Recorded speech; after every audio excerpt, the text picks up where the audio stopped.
So first of all, before we get on to trigger points and what trigger points are to me, I want to speak to you about non-duality and do some direct pointing to non-duality. And then we'll go on into what trigger points are. So I just want to be clear about what non-duality is. And I think it's important at the beginning of every talk, I do this. Okay. So I would say that non-duality is the recognition, which isn't personal, of who you are. But it's not a personal thing. It doesn't belong to someone. So it's not you recognize it. So you don't recognize non-duality. That's the biggest fallacy, that there is a you there that will recognize non-duality. So most people believe that the consciousness, so big consciousness, and personal awareness are one and the same thing. So let me just tell you what I mean by personal awareness. Personal awareness to me is the ability to move the camera. So you can put your attention, so it's the tension. So you can put your attention on the window, you can put it on the camera, you can put it on your big toe, you can put it on the floor. And personal awareness has also got these thoughts in it as well. So these thoughts that come up, so you can also put your attention on the thoughts. So personal awareness is actually the ability to move the attention, but then in that you get a narrative of yourself. So you are a good person, you are a kind person, you are an angry person, you're a happy person, you're a person into non-duality, rich. And this person thinks and has all types of thoughts, like that person's an asshole, this person's an asshole, like all types of things. And it's always narrating who it is in a way. It might not always feel like it, but by saying that person's an asshole, you're like assuming that there is a subject here that's in relationship. So you've got this personal awareness that moves the lens, boop, boop, boop, boop, boop, boop, boop. And then you've got the thoughts that arise in that, or as that, and sort of like simultaneous to it, it's very close, that are saying I'm choosing, I'm doing things, and having a conversation inside the head. And it's also images as well. And most people live in that world, so they believe that's who they are. They believe that they're this personal awareness, and that this personal awareness is conscious, and that they are all the thoughts that they dictate, and the feelings, everything that sort of arises in the experience of this body. Yeah, it can also get a lot more detailed and complex than that. And then you've got something that's conscious of all of that. So it doesn't feel like it, but watch. You can put your personal awareness, I mean, everyone's like, who, Lisa, who? But there is an appearance of a person that can put your personal awareness into itself. So you can move the attention, so you put it into itself. So you're kind of like moving the attention into the present moment. And there's something that knows that's happening. So that's not the original knower. There's something that knows that. So you can see you're moving your personal attention, and there's something that's perceiving that. And most people overlook that, because if there is something that's watching you, watching the movement of the personal attention, watching the personal attention and watching the person and watching the thoughts, then that must be who you truly are, like the original watcher. Everything else is appearing in you and you're watching it. To some people this might not touch anything. It might be like, yeah, so what? Who cares? Like, why would we care about this? And the reason that you care about this is because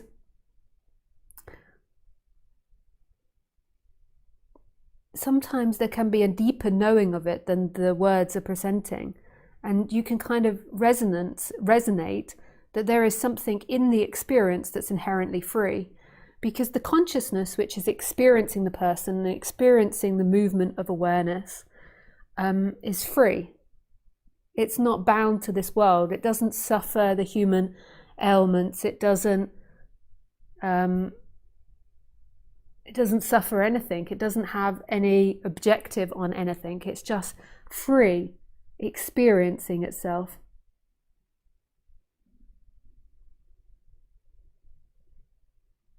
It doesn't care about anything, but not in a non-caring, like a parent not caring and being self-centered, in the sense that it can't. It's just watching. And that watching is free. It's love. It's absolute contentment. And this might just sound like la, la, la, blah, blah, blah to some people. But sometimes there can be a touching of this and knowing that there is a freedom inherent in experience, in my experience, we can say my, that doesn't belong to me getting a pleasure or me not getting a pain. So it doesn't belong to me getting the new house or building like something out of Lego. I was going to say a really massive building, but I went blank. The Sydney Opera House out of Lego, like, or being in the World Record Breakers book. It doesn't require that. So the first time I experienced this was when I was early teens. Well, I forget, maybe I was before teens, like somewhere 10, 11, 12. And I was listening to music and I had this experience of like immense love that was for nothing. And freedom, and nothing had happened. In fact, actually at that time, there were some negative things that happened. So there was a taster of like, there is something in this experience that is totally content, no matter what the experience. And people that are listening to these talks maybe have touched upon that, and that's why they're drawn to it. Otherwise, it's just like, who cares if there's like a big consciousness? The reason why it's important is because it's not bound to this body. So we don't actually really know where consciousness is. Like, we've never scientifically proved it. But one thing that scientists haven't proved, which should be of interest to most, is they haven't proved that consciousness comes from the brain. So they can't prove that. So that says a lot. And we can't, like, my sense is that consciousness is everywhere and all things. But even if it isn't, I don't care. It's still oneness. Even if consciousness, the big consciousness, is personal to the person, I don't care, because from this dropping away, there is just such an intimacy with what is, these intellectual ideas, and like, I know this is oneness. This experience is oneness. I don't need these concepts to affirm it. But what happens when you have this awakening is there's a going back home. So the experiencer no longer feels like it's the person that's experiencing. You feel always like you're connected to who you truly are, that still consciousness which is watching, that's free and in all things. So there is this sense of expansion while looking through and feeling this body. So that's the other half of the story. Like, this reality is dependent on us looking through these bodies. That's the way this game is made up and the way this reality is made up. But there is a movement from being just that, just the person, to being everything, to being this consciousness which is all things and no things, with that person arising in it. So the person stops being the center of the universe. And to me, that's the suffering of the humans, is the disconnection from something bigger than yourself, and the belief that you are a body, mind, and limited and singular. And it's like a belief that you hold, and a belief that your salvation in this reality is to get as much pleasure as possible.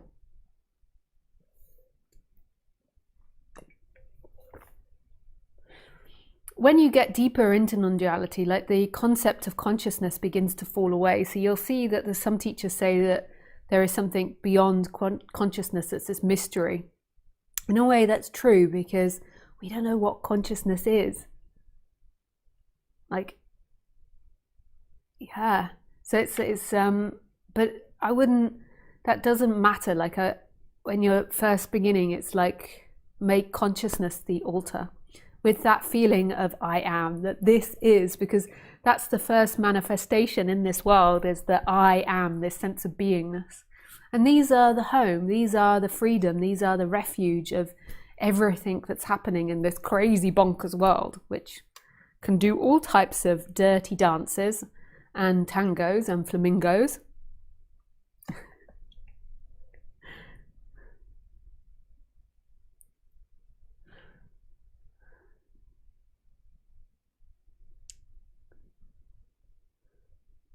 Yeah. So that is non-duality. Now the next question is, so how do we wake up to this non-duality? How? Yes, a very good question. Well, the person that wants to wake up to this reality is actually being experienced by that freedom of who you are. So it's a little bit like trying to lick your elbow. I don't know if you've ever tried, but you can't lick your elbow.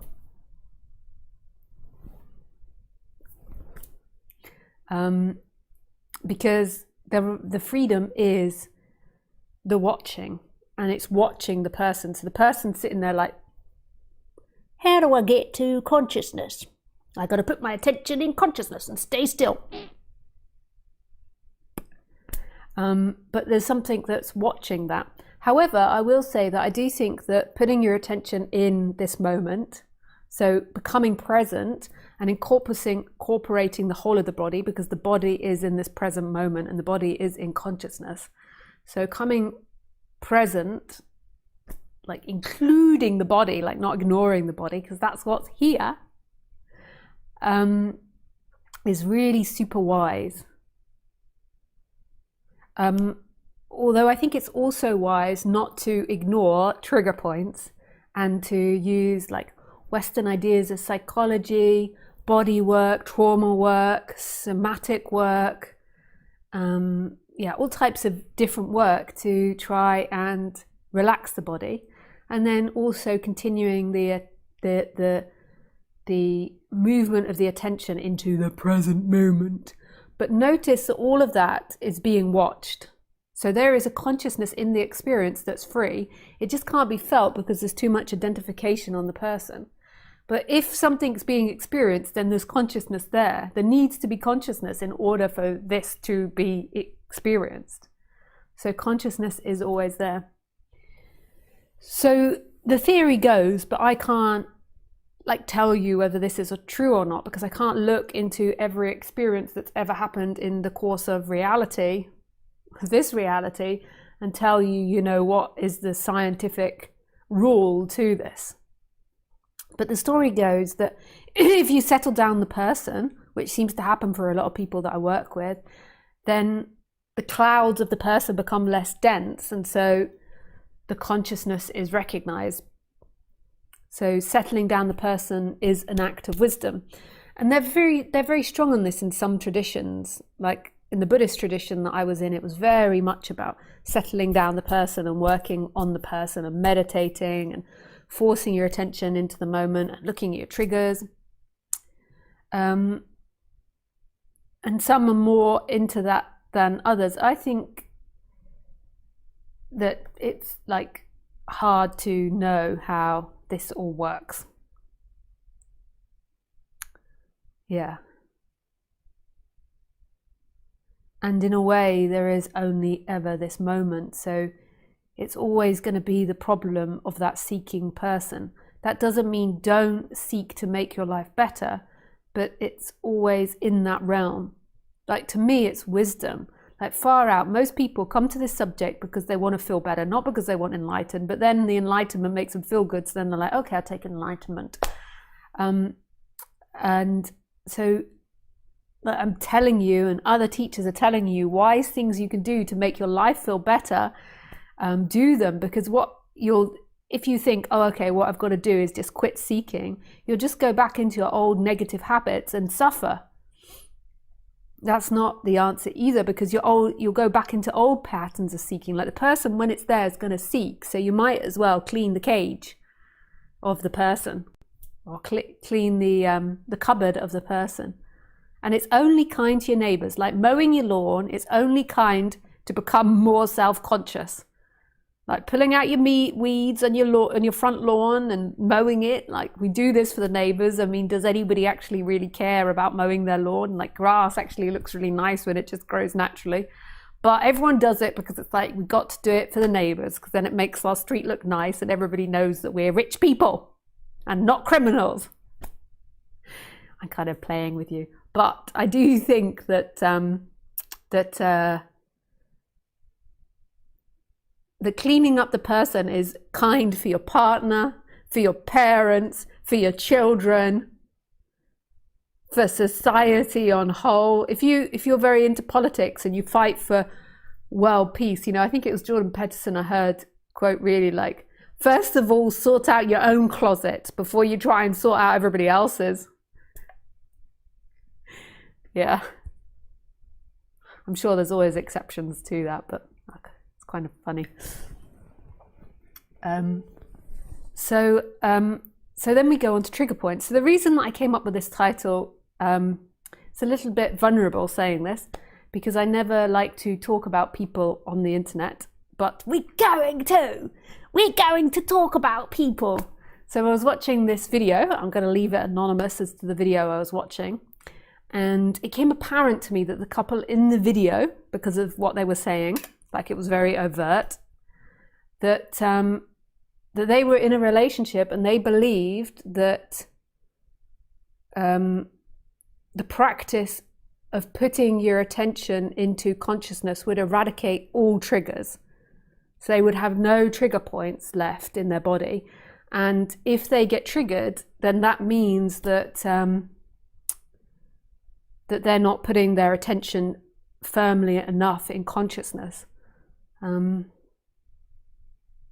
and I just felt really sad watching that, like, and felt compassion, and it just inspired me to talk about that notion.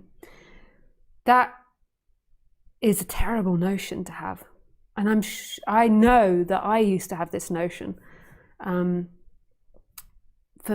For many years, I believed that enlightenment was the end of any trigger points. So let's start. Why do we as humans get triggered? So what do I mean by trigger? It's like I'll give an example of a trigger point. You ask your partner to do something. So you ask them, for example, to not put their sweaty running stuff in the washing because it's really smelly and you don't know it's there, so you want it in the washing machine instead. So they take it off and they put it in the washing machine. It also smells up the whole room. So you ask them to do that, and the next day you go into the washing and you open the washing and it stinks because the smelly washing stuff's in there again. You're like, oh my God. So you say to your partner, you really need to put the washing stuff either out, the running stuff either, or your exercise stuff either outside or in the washing machine. This was an argument that close family members used to have regularly in my household. I can't really say who it is because I'm always trying to be careful about speaking about people. So I know this one so well. And so then the third day comes and the partner's done it again. And then so let's say it's the woman and the man. So the man's doing the taking off the smelly running stuff and putting it in the washing, and the room stinks again. And then the female opens up the lid to put her stuff in, and it's like bombarded with nasty smells, and she feels triggered. And that is such an appropriate response. So to be hurt that that's done again is a really appropriate response. This is natural, and this is what we're meant to freaking be, because this will start healthy conversation. Because the man in this situation, because it's so related to family members of mine, the man in this situation, that he had said 3 times he would stop doing that, and 3 times he did it again. So this is inappropriate behavior from the man. Inappropriate! Now, but so the woman then, if she goes into like really like screaming and rage, then there's obviously like unbalanced stuff that needs to be looked at in the woman. Like screaming and rage and crying and how could he do it, and moaning and like loads of compulsive thinking about it. So that's, I'm not talking about that, but I'm talking like the feeling of hurt is appropriate. So then a healthy way to deal with it. So an unhealthy way to deal with it would be to go up to him and be like, how dare you, you dare you, are you doing that is unhealthy, especially when like a whole turkey comes out of your mouth. You know, that is not right. But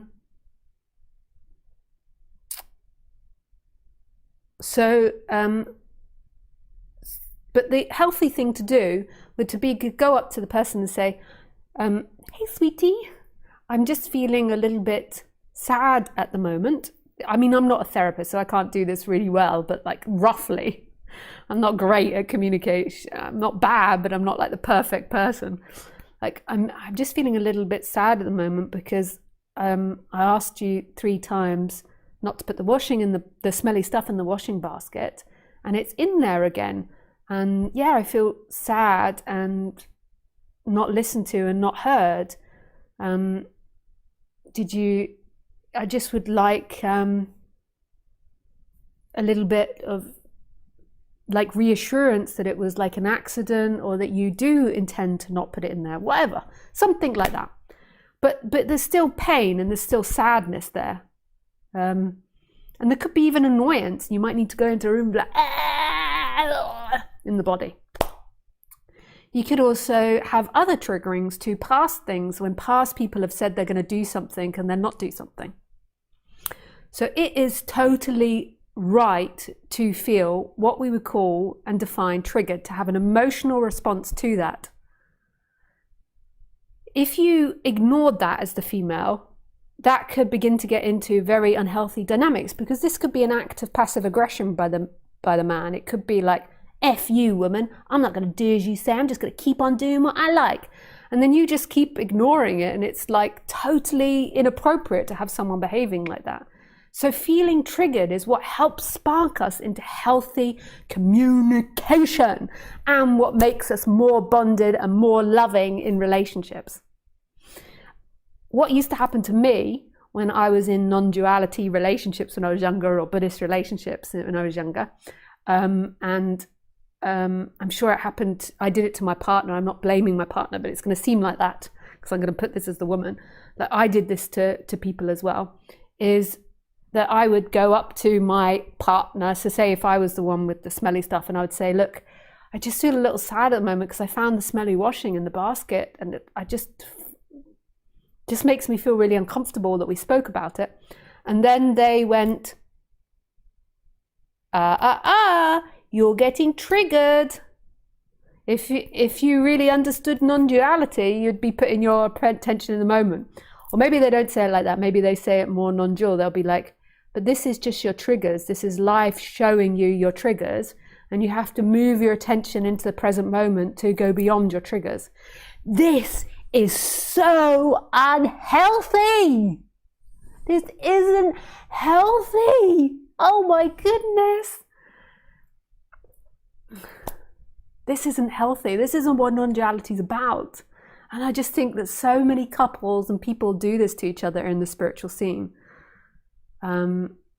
That's a power game. That's not non-duality.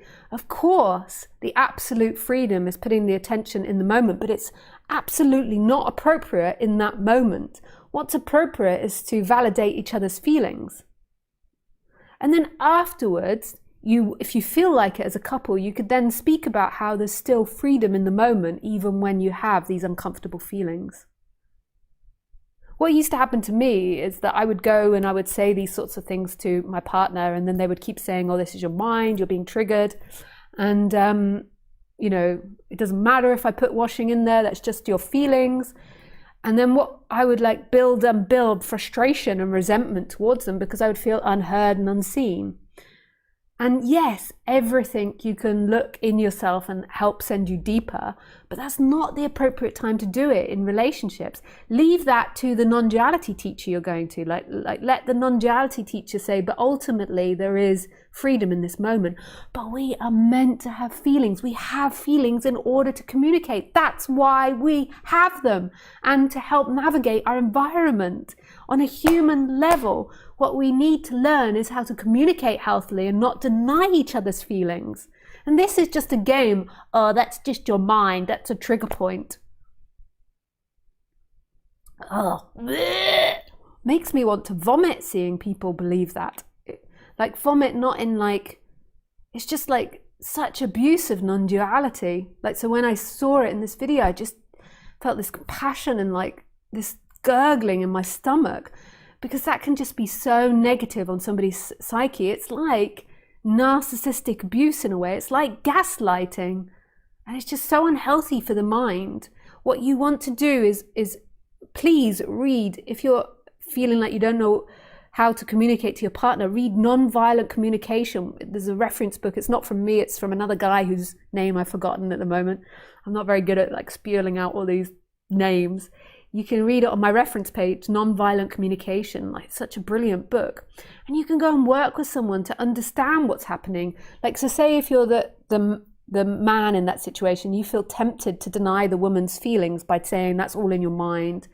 Like, go to somebody, work one-on-one and see why you have that need to do that, because it's most probably something like a protection from childhood, like that was done to you, or you just feel terrified of emotions, and so you just can't, you bat it down if it's seen, or maybe it's a controlling thing. But it will damage each other. It won't help you both grow and expand and become more free. It will actually make you more contracted and more separate. Like, there'll be more suffering. What we want is to have closeness and intimacy on the human level, and that means including feelings, not excluding feelings. Yeah, maybe I'm triggering a lot of people in the audience by saying this, and they're like, okay, women, here we go. You're only saying this because you're too overrun by your emotions and you don't really know what pure stillness is. Yeah. I have been told off for doing that because it's dismissing people's feelings, which I understand, but I do like the humor side of things. I do go there. Yeah.